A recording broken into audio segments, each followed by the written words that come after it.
दावत में अचानक बिजली चली गई। किसी ने अंधेरे का फायदा उठाकर मुझे दीवार से लगाकर जोर से चूमा। जैसे जैसे हमारा रिश्ता गहराता गया तभी बिजली वापस आ गई। लूसिया तुरंत शर्माते हुए मेरे कंधे पर सिर रख बैठी। सब लोग हमारी तरफ देखकर हंसी रोक नहीं पाए, जैसे हम जुड़वा बच्चे हों जो कहीं भी साथ रहते हैं। बाद में जब पिता ने मुझे शादी के लिए साथी चुनने को कहा तो मैंने बिना किसी हिचकिचाहट के लूसिया को ही चुना। शादी के बाद लूसिया ने मेरी खूब देखभाल की, लेकिन जब लूसिया मर गई तभी मुझे पता चला कि उसने कभी मेरे गोद लिए भाई को नहीं भूला। उसने अपनी बड़ी बीमा राशि का लाभार्थी गोद लिए भाई को बनाया था और एक खास कमरा भी बनवाया था जहां वो गोद लिए भाई से छुपकर मिलती थी। और जब मैंने इन वर्षों में उसने अपने यादी को लिखी हुई प्रेम पत्रें और हर महीने बिना रुके बड़े पैमाने पर भेजे गए पैसे देखे तो मेरी आंखें धुंधली हो गईं। जब मैं फिर से आंखें खोली तो मैंने पिता का अभी भी जवान चेहरा देखा। बेचन, तुमने सोच लिया है कि किसे चुनना है? मैं इतना हैरान था कि चारों बच्चे बड़े हो चुके हैं और तुम्हें भी शादी कर लेनी चाहिए।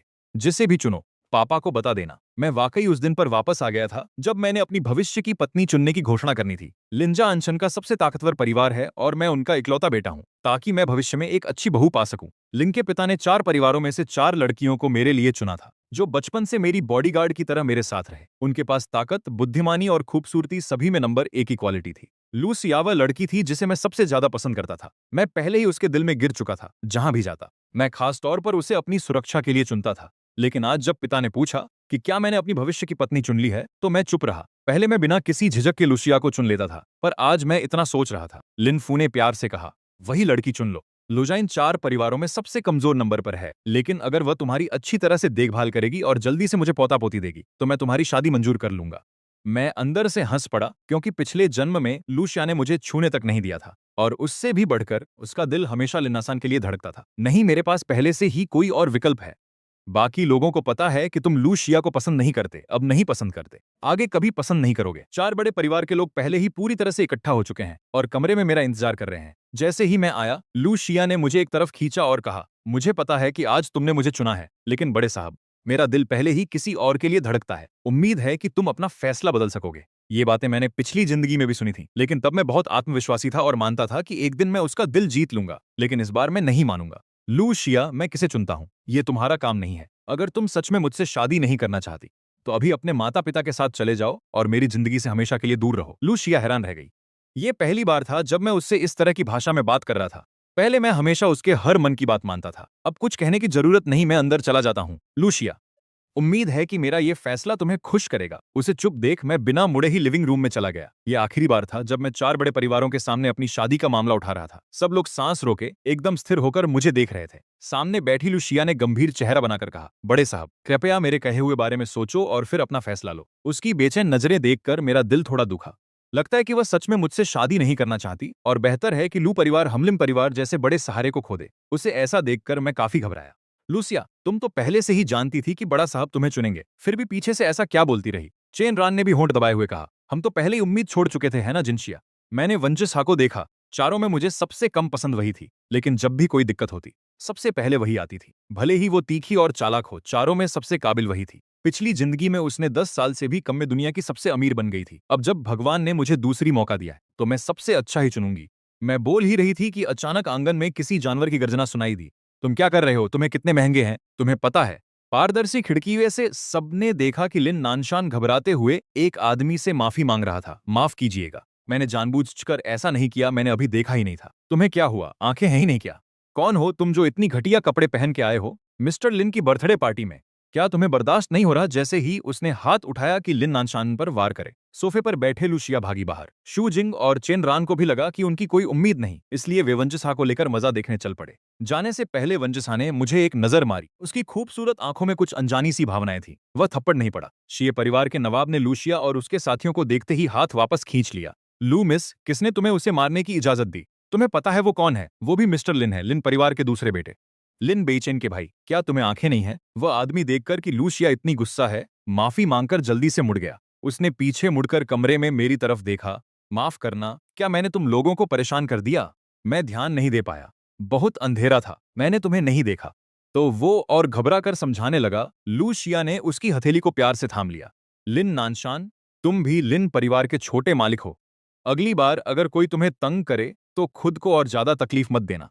ये सुनकर मैं ठठेरा। लिन नानशान तो बस उस दिन से बचपन में मेरे पिता ने मुझे अकेला नहीं छोड़ने के लिए गोद लिया हुआ अनाथ बच्चा है। इन सालों में मैंने जो कुछ भी इस भाई को देना था दे दिया। अब लूशिया को भी मैं नहीं चाहता, सब कुछ उसे दे देता हूँ। मैंने दोनों पर से नजरें हटा ली। दिल थोड़ा धड़क उठा। लीन उपाध्यक्ष ने सबके चेहरे के भाव एक बार देखा और हल्की खांसी की। बेचैन चुनो, ठीक है, मैं चुनता हूं वेंजिशा। ये बात सुनकर वहां मौजूद सभी माता पिता स्तब्ध रह गए। लू परिवार के माता पिता के चेहरे खराब हो गए, जबकि वेंझिशा के माता पिता बेहद खुश थे। लीन उपाध्यक्ष ने भी भौहें चढ़ाते हुए कहा, वेंझिशा वो लड़की, तुम तो हमेशा कहते थे कि तुम उसे पसंद नहीं करते, कहती थी कि वो हमेशा तुम्हें सताती है। शादी के बाद वो मुझे सताएगी नहीं क्या? नहीं नहीं नहीं, बिल्कुल नहीं। हम उसे कहेंगे कि वह तुम्हारे साथ अच्छा व्यवहार करे। हाँ, आज की बात फिलहाल मैं नहीं कहना चाहता। कृपया आप लोग अभी चारों को मत बताना। शादी अगले महीने है, दुल्हन समय पर आ जाए।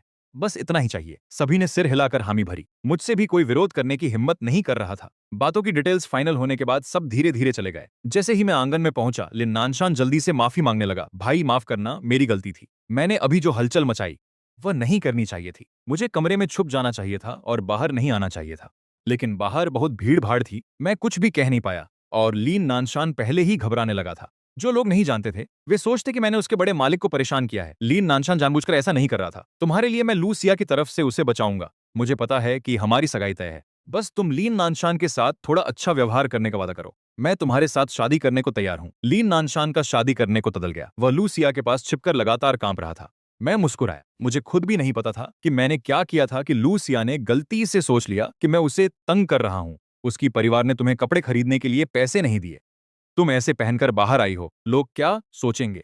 जो लोग नहीं जानते वे सोचेंगे कि हमारा लीन परिवार तुम्हें परेशान करता है। भाई की बात खत्म होते ही एक आदमी सीधे मेरी तरफ दौड़ पड़ा। लिन बेचैन, मर जा। मैं तुम लोगों लिन परिवार को सबको खत्म कर दूंगा। मैंने एक नजर में पहचाना कि वो आदमी लिन परिवार का दुश्मन चेन ग्रुप का चेयरमैन सुन ली है। चेन ग्रुप को लिन परिवार ने दबा दिया था और वो दिवालिया हो गया था। तब से उसकी हालत ठीक नहीं है। पिछली जिंदगी में भी उसने मुझे बैठा कर दिया था। वो मुझ पर दौड़ रहा था। मेरा पहला ख्याल था लूशिया की तरफ देखना, लेकिन वो पिछली जिंदगी की तरह ही लिन नानशान को अपने गोद में कसकर पकड़ रही थी। जल्दी हटो लिन नानशान, डरो मत। अगली ही पल तेज चाकू मेरी बाजू पर आ गिरा कि लिन नानशान उसके आलिंगन से निकल चुका था। शिया जी, तुम मेरे बॉडीगार्ड हो, मुझे कैसे छोड़ सकती हो?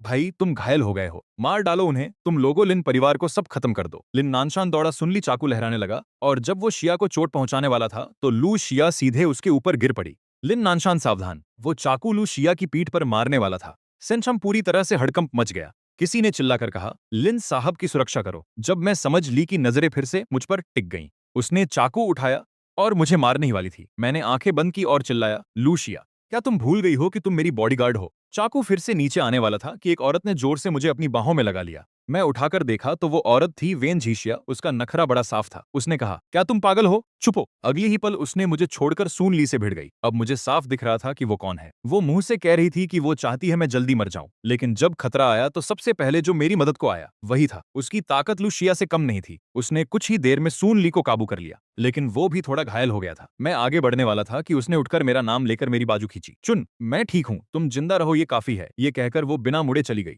लेकिन मेरा दिल उसी वक्त उसके लिए झुक गया। तभी मेरे कानों में लिन नानशान की आवाज आई। मैंने ऊपर देखा तो लू शिया उसे बचाते हुए आ रही थी। भाई तुम ठीक हो ना? मैंने पूछा। शिकायत मत करना शिया दीदी से, उसने बस इसीलिए मेरी पहले रक्षा की क्योंकि मैं उसके करीब था। उसने कहा, माफ करना बड़े मालिक। अभी अभी लूशिया समझाने की कोशिश कर रही थी। मैंने उसे ठंडे दिल से देखा। उसे समझाने की जरूरत नहीं है। मैं घायल हूं और परिवार के नियमों के मुताबिक मुझे सजा मिलनी चाहिए। मैं सजा मानने को तैयार हूं। बड़े हॉल में लूशिया एकदम स्थिर होकर बीच में घुटने टेके बैठी थी। उसकी पीठ पर चाकू का जख्म था। लिन नानशान पास खड़े होकर उसकी घायल पीठ को देख रहा था, अपने होंठ कसकर दबाए हुए। शू जिंग और चेन रान पास खड़े थे। थोड़ा दया आ रही थी। बड़े मालिक, हम भी आपके बॉडीगार्ड हैं। आपकी चोट हमारी गलती है। सिर्फ शूशिया को सजा देना ठीक नहीं है। हाँ बड़े मालिक, हमें भी सजा मिलनी चाहिए। मैं सोफे पर बैठा था। घर का डॉक्टर मेरे जख्म की सफाई कर रहा था। सफाई के दौरान जख्म से तेज दर्द पूरे शरीर में फैल गया, लेकिन ये दर्द मेरे दिल के दर्द के सामने कुछ भी नहीं था। मैंने ऊपर उठकर जमीन पर घुटने टेके उस औरत को एक नजर से देखा और ठंडे लहजे में बोला, जब ये सब हुआ तुम दोनों वहां नहीं थे, इसलिए तुम दोनों को माफी दी जाएगी। लेकिन लूशिया ने मुझे चोट पहुंचाई है, मैं उसे सजा दूंगा। तुम दोनों को क्या लगता है, सही है या नहीं? शू जिंग और चेन रान एक दूसरे को देखे और फिर उसके लिए मिन्नतें करने लगे। लेकिन वो तुम्हारी होने वाली पत्नी है, उसे चोट पहुंचाना और भी दर्दनाक नहीं। हाँ, आपको लूशिया से इतना प्यार है तो कैसे सह सकते हैं कि वो घायल हो? मैंने अभी कुछ कहा भी नहीं था कि लूशिया, जो सीधे घुटने टेके हुई थी, बोलने लगी। अगर हो सके तो मैं चाहता था कि बड़े साहब ने जो चुना हो वो मैं नहीं होता। मैं उठकर आदेश देता हूं कि वो टहनियां लेकर आओ। ये वह टहनी है जो पिता ने मुझे सिर्फ उनके चारों केलिंग घर में पहली बार आने के दिन बनवाई थी। पिछले 15 सालों में मैंने कभी इस टहनी को इस्तेमाल नहीं किया। अब जब तुम खुद मंजूर हो सजा पाकर, तो मैं भी दया नहीं दिखाऊंगा। जैसे ही ये बात खत्म हुई, टहनी जोर से उसकी पीठ पर मारी गई। श्याजे लुशिया ने एक भी आवाज नहीं की, ना तो हंसी ना ही कोई चीख। मैं झाड़ियों का डंडा पकड़कर कांप रहा था। पिछली जिंदगी में उसने मेरी पूरी खुशी चुरा ली थी। इस सोच से मेरा सारा बदन कांप रहा था। मैंने घायल हाथ उठाकर दूसरा डंडा मारने ही वाला था कि लिन नानशान दौड़ता हुआ आया और जोर से उसे एक चाबुक खिला दिया। लुशिया घबराकर उसे अपनी बाहों में भर लिया। लिन बेचैन, मैं तुम्हें उसकी तरफ हाथ उठाने नहीं दूंगा। वो खुद मुझ पर आई थी, इसका मुझसे क्या लेना देना। तीसरी मुख्सवार लगने से पहले तुम आ रहे हो या वो? भाई मत करो। लिन नानशान दर्द से बेहोश हो गया। लुशिया घबराकर चिल्लाई, किसी को बुलाओ और उसे उठाओ। लिन नानशान, तुम ठीक रहना। वो लिन नानशान को सहारा देकर ऊपर ले गई और घर के बीचों बीच खड़े फैमिली डॉक्टर पर चिल्लाई, तुम तुरंत ऊपर आओ। अगर लिन नानशान को कुछ हुआ तो तुम्हें माफ नहीं करूंगी। डॉक्टर ने मुझे एक नजर देखा और डर के मारे सांस तक रोक ली। मैं कुछ नहीं बोला तो डॉक्टर उसकी बात मान गया। मैंने डंडा जमीन पर फेंका और अपने बाह के फटे हुए घाव को देखते हुए कहा, पापा ने जो 1000 साल पुराना औषधि दिया था वह लेकर आओ। क्या हमें शिया की सेहत सुधारनी है? तुम वो गलती मान भी लेगी। नहीं तो उसे वीन परिवार के पास भेज दें, वीन झिशा के पास। झिशा वो लड़की है, तुम्हें तो वही सबसे कम पसंद नहीं। अगले दिन सुबह मैंने अपने लोगों को कहा कि लूसिया से जुड़ी सारी चीजें निकाल कर फेंक दो। मालिक, ये तो आपकी सबसे कीमती चीजें हैं, अब नहीं चाहिए। मैंने उन्हें पकड़कर कहा, फेंक दो, मैं तो बस कपड़े बदलकर वीन जिशा से मिलने जा रहा हूं। मालिक, दूसरा मालिक दरवाजे पर घुटने टेके हैं। मेरी भौहें तनी और चेहरा काला पड़ गया। भाई, कल रात जो हुआ उसकी जिम्मेदारी मेरी है।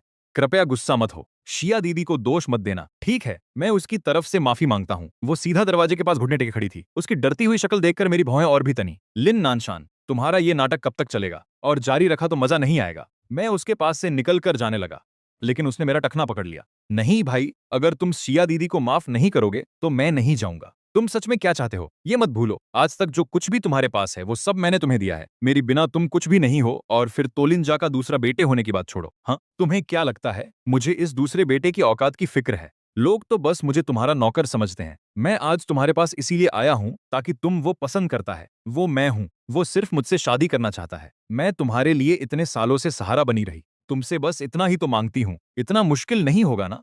आखिरकार उसने अपना असली चेहरा दिखा दिया। पिछली जिंदगी में मेरी मौत तक मुझे लिन नानशान का असली चेहरा समझ में नहीं आया था, लेकिन जब ध्यान से सोचा तो पता चला कि मेरा ये तथाकथित भाई शुरू से ही कोई असली शख्स नहीं था। इतने सालों तक उसने खुद को पीड़ित दिखाया। मैं सोचती रही कि वो खुद को कमतर समझता है, लेकिन ये सब झूठ था। वो खुद को पीड़ित बनाकर लूसिया का दिल जीतना चाहता था। अफसोस कि लूसिया को समझ नहीं आया। छोड़कर एक बेबस और बेजाड़ गोद लिए बेटे को चुना। अगर मैं कहूं कि मैं ऐसा नहीं चाहती तो? तुम एक दत्तक पुत्र हो, तुम्हें मुझसे कुछ मांगने का हक नहीं है।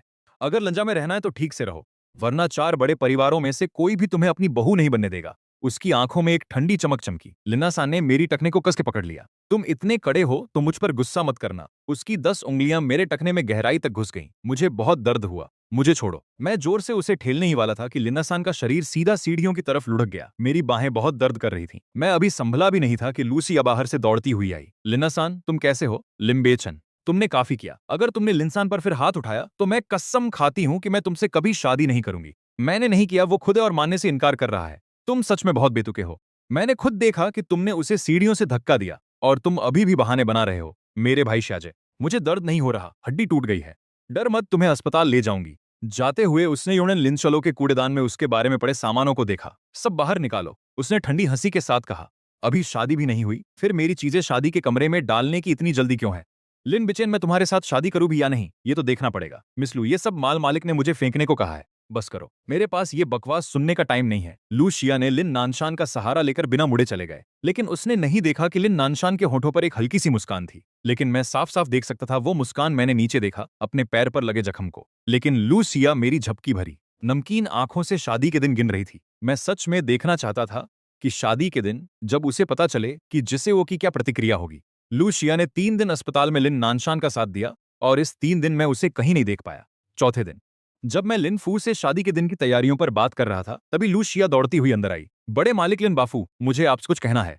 हम खाना खा रहे हैं, बात खाना खत्म होने के बाद करो। नहीं, मैं इंतजार नहीं कर सकती। बड़े मालिक, मैं जिस शख्स से प्यार करती हूँ वो तुम नहीं हो। 4 दिन बाद की शादी में मैं तुम्हारे साथ नहीं जाऊंगी। ये सुनकर लिन फू कुछ पल के लिए ठिठका गया। तुम नहीं जानते। बेई चेन ने मेरे बात काटते हुए भौएं उठाई और लू शिया की तरफ देखा। मुझे फर्क नहीं पड़ता तुम्हें पसंद है या नहीं, बस 4 दिन बाद की शादी में तुम समय पर आ जाना। मैं नहीं आऊंगा, मैंने कहा ना कि मैं तुम्हारे से शादी नहीं करूंगा। अगर तुम उसे इतना पसंद करती हो तो मैं भी उसे शादी करने दूंगा। 7 दिन बाद हम दोनों की शादी एक साथ होगी। तब मैं चाहता हूँ कि तुम अपनी आंखें खोलकर देखो कि वह किसी और से शादी कर रहा है। दादाजी, ये सब क्यों क्यों जबरदस्ती करना जरूरी है? क्या लीन परिवार के पास ताकत है, इसलिए वो जो चाहे कर सकते हैं? तुम अनदेखा कर सकते हो, तुम उसे लेकर कहीं दूर भाग सकते हो, अपनी मनचाही जिंदगी जी सकते हो, लेकिन लू परिवार की अंश में कितनी देर तक जिंदगी रहेगी ये कहना मुश्किल है। मेरी सख्ती के सामने लू शिया की आंखों में एक तीखी नफरत चमकी। ठीक है, मैं तुमसे शादी करती हूँ, उसने दांत पीसते हुए हामी भरी।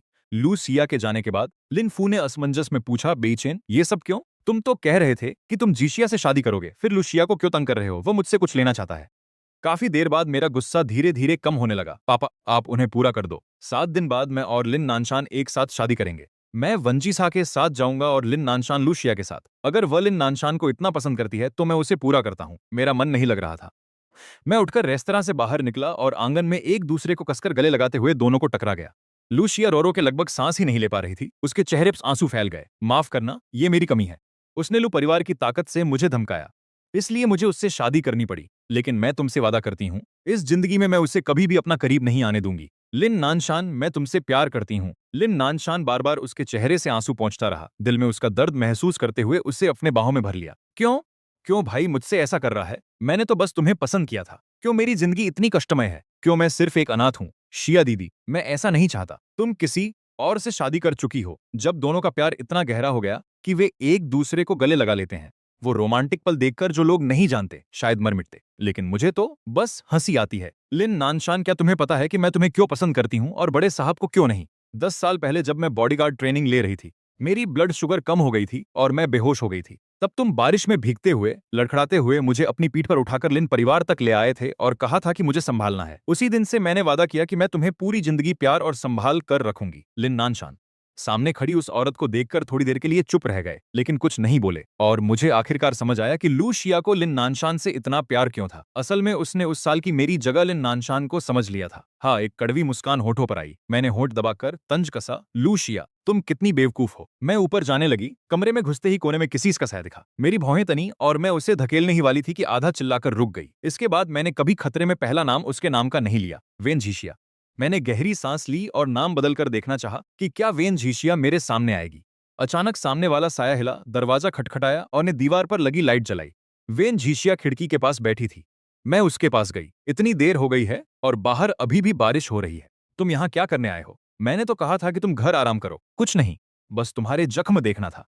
महिला बिना कुछ कहे मेरा बाजू पकड़कर नीचे झुकी और जख्म को देखा। जब उसने मेरी बाजू पर पड़े निशान देखे तो उसकी भौएं तनी। आशा है ये आखिरी बार होगा जब मैंने तुम्हारी रक्षा की। तुम शिया से शादी करोगे, फिर मैं शायद कभी वापस नहीं आऊंगा। तुम जा रहे हो? उसकी बात सुनकर मैं घबराया। तुम कहाँ जा रहे हो? पता नहीं, पर चिंता मत करो, मैं तुम्हारी शादी में जरूर आऊंगा, फिर जाऊंगा। दादा साहब, आखिर हम दुश्मन हैं, तुम्हें आग में कूदते हुए देखे बिना तो मन नहीं माना जाएगा। खैर वंचिसा, तुम मेरी शादी में जरूर आना। हाँ, चलती हूँ। वंचिसा मुड़कर चली गई। उसने मेज पर रखी जड़ी बूटी वाली दवा की तरफ देखा। असल में मेरी तबीयत हमेशा से ठीक नहीं रही। मैं दवा पीते वक्त अक्सर टालमटोल करती और कभी कभी चोरी छिपे दवा भी फेंक देती थी।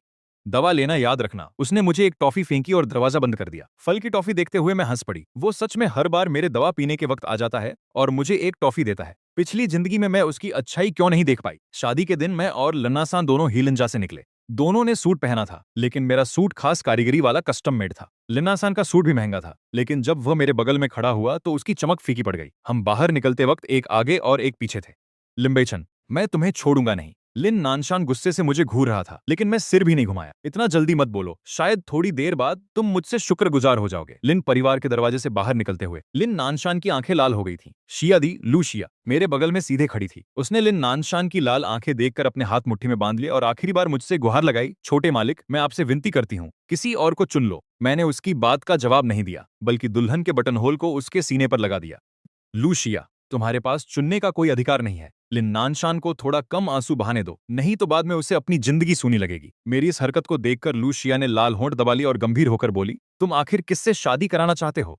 क्या तुम्हें दूसरों की इज्जत कुचल कर ही खुशी मिलती है? आज मेरा शादी का बड़ा दिन है, मैं तुम्हारे साथ बहस नहीं करना चाहती। शादी की गाड़ी में चलो। मैंने उसे मजबूर कर शादी की गाड़ी में बैठा लिया। रास्ते भर कोई कुछ नहीं बोला। मैंने एक नजर मारी तो देखा कि शू जिंग और चेन रान दोनों सुंदर पोशाकों में थे, हाथों को जोश से रगड़ रहे थे। मुझे देखकर दोनों जोर से चिल्लाए, वाह बड़े साहिब, आज तो सच में बहुत हैंडसम लग रहे हो। हाँ यार, लेकिन दुल्हन में नहीं हूँ। शिया, शादी के बाद बड़े साहिब का खूब ख्याल रखना। अब मुझे बड़े साहिब मत बोलो। मुझे बेचैन कहो। शादी के बाद तुम्हें मेरी कोई सुरक्षा करने की जरूरत नहीं, अब हम बस दोस्त हैं। ठीक है बेचैन, तुम्हें और शिया को खुशहाल जिंदगी मिले। मैं चारों तरफ देखता हूँ, वंचिसा का कोई अता पता नहीं। भाई मुझे पता नहीं आज तुम मुझे किससे शादी कराना चाहते हो, लेकिन मैं तुम्हें बता दूं, मैं सिर्फ शिया दीदी को पसंद करता हूँ। अगर शादी करनी है तो सिर्फ उसी से करूंगा। लिन्नासन गाड़ी से उतरते ही सीधे एक चाकू लेकर अपनी गर्दन पर रख देता है। सब लोग घबरा जाते हैं। अरे आखिर अपना ही भाई है, कैसे बात इतनी बिगड़ गई। दोनों भाई एक लड़की के लिए लड़ रहे हैं। लिंजा के पास तो कई बचपन की मंगेतरें हैं, कोई एक चुन लेते। पर कौन जाने, यंस तो यंस है, असली बड़े साहिब के सामने कौन टिक पाएगा। अचानक मैं सबकी नजरों में आ जाता हूँ। लूसी हाथ से चाकू का हत्था पकड़कर लिन नानशान को खुद को नुकसान पहुंचाने से रोकती है। लिन नानशान, मैंने तुझसे वादा किया है, मैं उससे शादी नहीं करूंगी। आज मेरी दुल्हन सिर्फ तू ही होगा। उसकी बात खत्म होते ही जो लोग शादी का पोस्टर लेकर आए थे वे एक एक कर कार से उतरे। माफ करना मिस्टर लिन, शादी के पोस्टर थोड़े देर से पहुंच गए। पोस्टर की कतार जमीन पर रखी गई। सब कुछ गड़बड़ हो गया है। लिन बेचैन की होने वाली दुल्हन लूशिया नहीं है, बल्कि वेन झिशिया है। हाँ, असल में लिन बेचैन की दुल्हन लूशिया नहीं, बल्कि लिन नानशान लूशिया से शादी करने वाला है। तो फिर उसने खुदकुशी करने की क्या जरूरत थी। वहां मौजूद सब लोग हैरान रह गए। लू शिया ने लिन नानशान का हाथ थामना थोड़ा छोड़ दिया और फिर ऊपर उठकर देखा। मेरे पीछे लगे पोस्टर पर दूल्हे का नाम लिन बेचैन था और दुल्हन के तौर पर बड़े अक्षरों में वेन झिशिया लिखा था। तुम आज जिससे शादी करने वाले हो वो मैं नहीं हूँ। कोने में खड़ी वेन झिशिया जो खूबसूरत गाउन पहने धीरे धीरे बाहर आई। पोस्टर पर नाम देख उसकी भौं थोड़ी उठ गई और होठों पर हल्की मुस्कान आई। बड़े साहब आप सच में गंभीर हैं। मैं उसके पास गया, घुटने टेकने की चिंता करते हुए बोला, मैं गंभीर हूँ झिशिया। आज मेरी दुल्हन सिर्फ तुम ही हो। अगर तुम मुझसे शादी करने को तैयार हो तो ये शादी का गाउन पहन लो और मेरी सच्चाई देखो। वेन झिशिया ने लगभग बिना हिचकिचाहट के सिर हिला दिया। मैं तैयार हूँ। वेन झिशिया मेरी तरफ देखकर अपनी खूबसूरत तीरनुमा भौहें थोड़ी ऊपर उठाई। बड़े साहब को कोई पछतावा नहीं, बिल्कुल नहीं। मैंने हाथ बढ़ाया और कहा कि उसने मेरा बांह पकड़ी। मेरा जन्मदिन है और उस दिन जो मैंने चुना है वो तुम हो, फिर पछतावा कैसे होगा। तुम क्या कह रहे हो लूशिया। तुम्हारा चेहरा अचानक खराब हो गया। बड़े साहब क्या तुम्हें पता है तुम क्या कह रहे हो। तुम्हें जो शादी करनी है क्या वो मैं नहीं हूं। दो परिवारों की शादी बड़ी बात होती है, इसे हल्के में नहीं लेना चाहिए। अब तो पूरी डार्क सिटी के लोग यहाँ हैं, अगर तुम सच में हंगामा करोगे तो इसे संभालना मुश्किल हो जाएगा। लूशिया, मैंने कब कहा कि मैं तुम्हारे से शादी करना चाहता हूँ। क्या तुम हमेशा से मेरे से शादी नहीं करना चाहती थी। मैं तुम्हारी मनोकामना पूरी करता हूँ। मैं तो बस ठहरा हुआ था। ध्यान से सोचूं तो इन दिनों मैंने कभी नहीं कहा कि मैंने जो चुना है वही है वो। तुमने आज सुबह मुझे ये बटन होल क्यों पहना दिया। क्या इसलिए क्योंकि मैं दुल्हन हूँ। हाँ, तुम आज दुल्हन हो, लेकिन मेरी दुल्हन नहीं। मेरी नजर पास ही खड़े लिन नानशान पर थी। अभी थोड़ी देर पहले जो हंगामा हुआ था उससे वो थोड़े परेशान लग रहे थे। लूशिया, चूंकि तुम और मेरा भाई एक दूसरे को पसंद करते हो और एक दूसरे से प्यार करते हो तो मैं तुम्हें खुश करने देता हूँ। आज सिर्फ मेरी और वेन झिशिया की शादी नहीं है, बल्कि तुम्हारी और लिन नानशान की भी शादी है। दोनों शादियां एक साथ हो रही हैं। मेरे पापा ने भी मंजूरी दे दी है। उम्मीद है तुम मेरे भाई का अच्छे से ख्याल रखोगी। सच में। लिन नानशान भावुक होकर आंसू रोकते हुए लू शिया का हाथ पकड़ते हैं। आवाज तक नहीं निकाल पा रहे। भाई, तुम सच में मेरी और शिया दी की शादी को मंजूर कर रहे हो। हाँ, मैं पक्का कहता हूँ। लेकिन मेरी ये बात सुनकर लू शिया का चेहरा और भी गंभीर हो गया। ठीक है लिन बेचैन, याद रखना आज जो कुछ भी होगा वो तुम्हारे फैसले की वजह से होगा, बाद में मत पछताना। शिया, तुम्हें लगता है बेचैन को पछतावा होगा। वेन झिशिया ने बड़ी ही आत्मविश्वास से मुझे अपनी बाहों में ले लिया। तुम्हारे घर की बात हो तो तुम्हारी लू फैमिली हमारी वेन फैमिली से मुकाबला नहीं कर सकती, और शक्ल सूरत और काबिलियत की बात हो तो तुम मुझसे कहीं कम हो। तुम्हें क्यों लगता है बेचैन मुझे चुनकर पछताएगा। ये सुनकर लूशिया चुप हो गई। वेन झिशिया के आत्मविश्वास को देखकर मैं मुस्कुराया। तो मेरी दुल्हन, जल्दी से अपनी शादी की पोशाक बदलो। पोशाक बदलने के बाद तुम्हें समारोह में जाना होगा। दोनों हाथ में हाथ डाल मुड़कर चले थी कि लिन नानशान ने उसका हाथ पकड़ लिया। शिया दीदी, तुम कहाँ जा रही हो। क्या तुम मुझसे शादी नहीं करना चाहती। नहीं। लू शिया ने कदम रोककर उस आदमी की तरफ देखा जो उसके बगल में खड़ा था। उसका ये रूप देखकर दिल को दया आ रही थी। सच कहूं तो बचपन से ही उसे लिन नानशान से सहानुभूति थी। उसे लगता था कि वो बहुत बेचारी है, उसके पास कुछ भी नहीं है, इसलिए वो हमेशा मुझसे, जो कि ऊपर से ऊपर था, नफरत करती थी। मैं तुमसे शादी करूंगी, हम शादी कर रहे हैं। अगर लिन बेचैन को कोई पछतावा नहीं होगा तो मुझे भी कभी पछतावा नहीं होगा। नहीं पता वो खुद को दिलासा दे रही थी या किसी और को। लू शिया ने गहरी सांस ली। लिन नानशान का हाथ थामा और होटल के लॉबी में कदम रखा। दोनों शादी की रस्में अलग अलग हॉल में हो रही थीं। मैं आखिरकार लिन परिवार का इकलौता असली वारिस था। शादी की सजावट और दावत दोनों ही नानशान की शादी से कई गुना ज्यादा शानदार थीं। वेन झिशिया, क्या आप लिन बेचैन से शादी करने को तैयार हैं। लूशिया, क्या आप लिन नानशान से शादी करने को तैयार हैं। होस्ट लगभग एक साथ बोले। वेन झिशिया ने जल्दी से कहा, मैं तैयार हूं, मैं तैयार हूं। लेकिन लूशिया चुप रही। उसकी नजरें हमेशा सामने के स्टेज पर टिकी थीं, जहां मैं सूट में बेहद स्मार्ट लग रहा था, मगर किसी और लड़की से शादी करने वाला था। उसका दिल पूरी तरह उलझन में था। लूशिया, क्या आप तैयार हैं। लिन बेचैन, क्या आप वेन झिशिया से शादी करोगे और जीवन भर उसके साथ रहोगे। मैं तैयार हूं, मैंने साफ साफ जवाब दिया, जिससे लूशिया के दिल में बची हुई आखिरी उम्मीद भी टूट गई। उसे लगा था कि मैं मजाक कर रहा हूँ, उसे लगा था कि आखिरी पल में मुझे पछतावा होगा, पर अफसोस मैं ऐसा नहीं किया। शिया दीदी, तुम क्या सोच रही हो? जल्दी से जवाब दो। लिन नानशान बहुत बेचैन था। लू शिया ने नजरें हटाई और धीरे से कहा, मैं तैयार हूँ। लिन नानशान ने कहा, तो तुम्हारा क्या? मैं भी तैयार हूँ, लू शिया ने जवाब दिया। लिन नानशान बेसब्र होकर बोला। लिन नानशान ने कपड़े बदलकर बाहर आया। लू शिया के साथ टोस्ट करने के लिए तैयार था, लेकिन उसने देखा कि जो मेहमान पहले हॉल में बैठे थे वे सब मेरी तरफ आ रहे थे। शादी तो दोनों की है, पर फर्क बहुत ज्यादा है, किसी ने कहा। हाँ, सुना है वहां की शराब लाखों की है। लिन परिवार बहुत खर्चीला है, किसी ने जोड़ा। एक दत्तक पुत्र है, दूसरा असली मालिक। तुम्हें लगता है लू शिया की सोच ठीक है? अच्छे खासे बड़े मालिक को छोड़कर दत्तक पुत्र को क्यों चुन रही है? किसे पता। सुना है बड़े मालिक ने उससे कई सालों तक पीछा किया, लेकिन उसने एक भी बार नजर नहीं उठाई। देखना बाद में पछताएगी या नहीं। मेहमान बातें करते हुए दूसरे हॉल में चले गए, जहां उन्होंने मैं और वेन जिया को टोस्ट किया। लिन नानशान और लू शिया वहीं खड़े रहे, अपनी शादी वाले हॉल को धीरे धीरे खाली होते देख रहे थे। दोनों के चेहरे कुछ उदास थे। माफ करना शिया बहन, लिन नानशान ने कहा, अगर मैं न होता तो तुम इस हालत में नहीं होती। लिन नानशान ने अपनी नाक दिखाते हुए माफी मांगी। कोई बात नहीं, मैं तुम्हें दोष नहीं देता। तुम्हें भी क्यों नहीं? अगर वो नहीं होता तो तुम पहले ही बड़े साहब से शादी कर चुकी होती।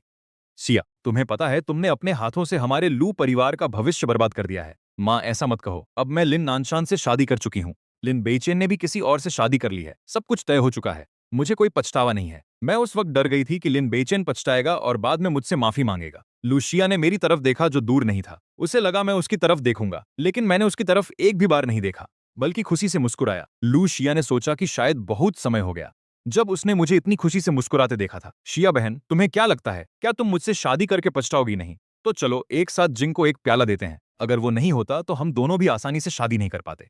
मैं भाई हूं, इसलिए मुझे ही उसे एक प्याला देना चाहिए। ठीक है। लूशिया ने सिर हिलाया। वो पहले से ही बेसब्री से मेरी तरफ देखने लगी थी कि मैं पछतावे की कैसी शक्ल बनाऊंगा। लिन फू का बेटा शादी के मौके पर खुश था। उसने कुछ ज्यादा ही शराब पी ली थी और वंजसा का हाथ पकड़कर बार बार समझा रहा था, वन्याथो, मैंने तुम्हें मेरा अच्छे से ख्याल रखना, कभी भी बचपन की तरह उसे सताना मत। पापा, चिंता मत करो, मैं ऐसा बिल्कुल नहीं करूंगी। वंजसा ने मेरी तरफ कोमल नजरों से देखा। जब हम छोटे थे तो मैं उसे परेशान करता था, क्योंकि मुझे उसका पक्षपात पसंद नहीं था। मैं पक्षपात करता हूँ? मैं कहाँ पक्षपात करता हूँ? तुम ही तो बताओ। हम 4 लोग हैं। तुम सिर्फ रूशिया उस लड़की के लिए अच्छे हो। रोजाना भी तुम्हें मेरी तरफ ज्यादा देखता नहीं दिखता। अगर आगे भी तुम उसे पसंद करने की हिम्मत करोगे तो मैं सिर्फ जलन नहीं करूंगा। तुम्हारा मतलब है कि तुम पहले मुझे परेशान करते थे क्योंकि तुम मुझे लेकर जलते थे। कपड़े खरीदने की बात है। भाई, मुझे यकीन नहीं था कि वेन जीशिया हमेशा से मुझे पसंद करती रही है। मैं जवाब देने वाला था कि तभी लिन नानशान लूशिया के साथ सामने आ गया। उसे देखकर मेरी मुस्कान तुरंत जम गई। भाई भाई, तुम्हें कुछ चाहिए? धन्यवाद भाई, मुझे और शिया दीदी को तुम्हारे लिए एक गिलास रखना चाहिए। वैसे भी तुम्हें शादी मुबारक हो। लिन नानशान ने शराब का गिलास उठाकर एक घूंट पिया, लेकिन लूशिया ने बिल्कुल भी प्रतिक्रिया नहीं दी। उसकी नजरें वेन जीशिया के उस हाथ पर टिक गईं जो मुझसे लिपटा हुआ था। उसकी आंखों में ठंडक और कटुता थी। हाँ, तुम्हें भी शादी मुबारक हो। मैंने बिना भाव दिखाए एक घूंट लिया और फिर लूशिया की तरफ देखा। तुम्हें तो मुझे भाई कहना चाहिए। उसे समझ नहीं आ रहा था कि मैं इतना शांत और बेफिक्र कैसे हूं। वेन जीशिया ने मुझे मैं इतना शांत और बेफिक्र कैसे हूं वेन जीशिया ने मुझे और भी कसकर पकड़ा और भौहें उठाते हुए लूशिया की तरफ देखा। नामुमकिन। लूशिया हमेशा से ठंडी और घमंडी रही है। उसे शु जिंग और चेन रान पसंद नहीं थे, और अब वेन जीशिया को भी नहीं देख सकती। अब उससे भाभी कहना तो बिल्कुल भी मुमकिन नहीं। नामुमकिन है। लूशिया, तुम मेरी भाई की पत्नी बन गई हो, मतलब तुम हमारे लिन परिवार की बहू हो। लिन नानशान की खातिर हमारे कुछ कारोबार तुम लू परिवार को दे सकते हो, लेकिन अब तुम एक बार भी भाई या भाभी नहीं कहना चाहती, तो इसका मतलब तुम इस रिश्ते को नहीं मानती। अगर ऐसा है तो छोड़ दो। आगे से लिन परिवार का कारोबार 3 और परिवारों को मिलेगा, तुम्हारे परिवार को नहीं। मेरी बात पूरी भी नहीं हुई थी कि लू पिताजी ने लू शिया का हाथ पकड़ लिया और बड़ी गंभीर आवाज में बोले, शिया, इस वक्त तुम किस इज्जत की बात कर रही हो? अगर मिस्टर लिन हमारे परिवार को कारोबार नहीं देंगे तो हमारा लू परिवार मुश्किल में पड़ जाएगा। तुमने एक दत्तक पुत्र चुना है तो तुम्हें यह सब भुगतना पड़ेगा। लू पिताजी की बात सुनकर लू नानशान का चेहरा बार बार बदल रहा था। आज उसका पूरा मान सम्मान खत्म हो गया था, लेकिन कोई बात नहीं। उसने आखिरकार 4 बड़े परिवारों में से एक की लड़की से शादी कर ली है। अब सब उसे एक अलग नजर से देखेंगे। बेटी, अब क्या सोच रही हो? लू पिताजी ने फिर कहा। लू शिया ने शराब का गिलास कसकर पकड़ा और चुपचाप 2 घूंट पीने के बाद आखिरकार बोल पड़ी, भैया भाभी, प्यारे भाभी जी। वेन जीशिया ने अपने गिलास को उठाकर खुशी से एक घूंट पी लिया। शादी खत्म होने के बाद मैं वेन झिशिया के साथ अपने घर वापस आ गई और लू नानशान सामान लेकर लू परिवार के घर रहने चला गया। जब वह सामान उठा रहा था, मैं पास ही खड़ी थी और लू शिया दरवाजे के पास खड़ी मुझे देख रही थी। बड़े साहब, अब मुझे बड़े साहब नहीं कहो। लू शिया, तुम अब मेरी बॉडीगार्ड नहीं हो। लू शिया कुछ कहने ही वाली थी, लेकिन मेरी बेरुखी देखकर उसने कुछ और कहने की इच्छा नहीं जताई। लू नानशान ने आखिरकार अपना सामान समेट लिया और लू शिया ने खुद उसका हाथ पकड़कर उसे घर ले जाने लगी। भैया, इन सालों में तुम्हारा बहुत शुक्रिया। मैं जा रही हूँ। क्यों? साथ चलो ना भैया, साथ चलने की क्या बात है? हाँ चलो। अगर मैं नहीं चलूंगी तो मैं बिना पूछे ही नीचे चला जाऊंगा। कैसे? पछतावा हो रहा है, पर अफसोस मैं तो पहले ही लिन नानशान से शादी कर चुकी हूँ। अब पछतावा करने से कोई फायदा नहीं। किसने कहा कि मुझे पछतावा है? मैं लू परिवार के यहाँ इसलिए जा रही हूँ क्योंकि मेरे पास अपनी वजह है। जैसे ही मैंने कुछ कदम बढ़ाए, वेन झीशिया ने मेरा कमर पकड़ लिया। तुम्हें जाना चाहिए था वेन परिवार के यहाँ, लू परिवार के यहाँ नहीं है ना? बेचैन, मैंने कहा था ना कि अगर तुम नटखट बने तो मैं जल जाऊंगी। महिलाओं की हल्की खुशबू से घिरी, मैं मुड़ा और उसका कमर पकड़ लिया। अगर तुम्हें चिंता हो रही है तो मेरे साथ चलो। ठीक है, मैं तुम्हारे साथ चलती हूँ। चारों लोग 2 गाड़ियों में बैठकर लू परिवार के यहाँ गए, लेकिन किसी ने ध्यान नहीं दिया कि मेरी गाड़ी के पीछे एक बड़ा ट्रक भी चल रहा था। दरवाजा खोलते ही कोई स्वागत के लिए नहीं आया। एक नौकर ने पूछा, लिन बड़े साहब आए हैं। लू के पिता और माता ने एक दूसरे को देखा और जल्दी से बाहर भागे। लिन बड़े साहब, क्या वह सचमुच पछता रहे हैं? लिन बेचैन, बताओ तुम हमारे यहाँ क्यों आए हो? बिल्कुल कोई काम है। लू परिवार के लोगों के स्वागत के बीच में अंदर गया, नजरें उठाकर इधर उधर घुमाई और अपने पुराने उपहार देखे जो मैंने लू शिया को दिए थे। इन सालों में मैंने लू शिया पर काफी मेहनत की है। उनका घर का ज्यादातर सामान मैंने नीलामी में बड़ी कीमत देकर खरीदा है। पिछली जिंदगी में ये सब सामान लू शिया ने बेच दिया था और नकद करके लगातार लिन नानशान को भेजा था। इस जिंदगी में मैं उन्हें फिर से सस्ते में नहीं जाने दूंगा भाई। तुम लू परिवार आए हो तो असल में क्या करना चाहते हो? तुम तो वेन झीशिया से शादी कर चुके हो, फिर भी तुम शिया दीदी के लिए कुछ महसूस करते हो। लिन नानशान और मिनचुन दोनों बहुत परेशान होकर रंग ही पीला पड़ गया। पछतावा करने से कुछ नहीं होगा। लिन बेचैन, मैं तुम्हें बता दूं, अगर मुझे याद सही है तो ये नीली और सफेद चीनी मिट्टी का फूलदान मैंने तुम्हें दिया था। मैं बिना किसी झिझक के लू शिया की बात बीच में काट दिया और उसे एक बार भी देखे बिना कहा। मेरी बात सुनकर वैन जीशा की आंखों में एक मुस्कान चमकी। शायद उसे समझ आ गया था कि मैं आज यहाँ क्यों आया हूँ। तुम्हारा मतलब क्या है? लू शिया ने अभी अभी पूछना शुरू किया था कि मैंने ताली बजाई। किसी को आओ, इसे यहाँ से हटा दो।